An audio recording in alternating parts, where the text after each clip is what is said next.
Ki khubor ka Batisi TV. Lawan Rashapi da ka Frank Motors. The dark is here to rule.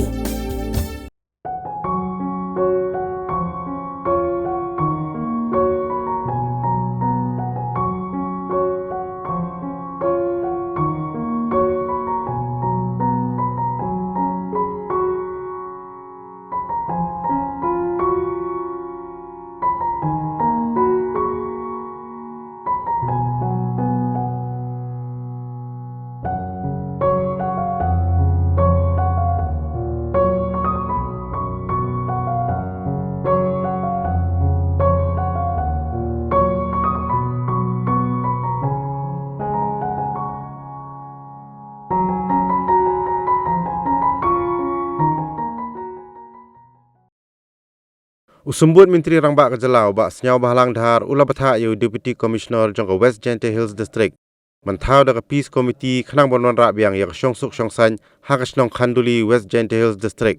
Hadin bakalami kejinga kanat hapadeng gijaj benriu penar bat ki karbi. Hakajinga kran bagilat Bthah kubuar hakakat santrik jembang arjar apulai. Ubak senyau bahalang dhar ula yuthu bau Deputy Commissioner jangka West Gente Hills unsai kendu yu Deputy Commissioner jangka West Karbi Anglong District.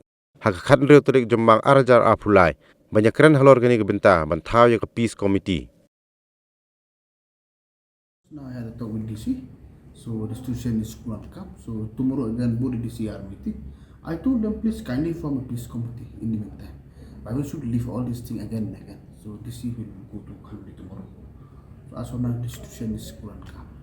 So let them discuss about the DC. That is my suggestion to DC. I will consult with the DC of Assam. Let them form a peace committee between the local people. Why they should fight every now and then, which is report to us. But then we are against it. That is the reason we are against it. Right from Chief Minister level. Even when this last 2 days happening again, so directly according to Chief Secretary.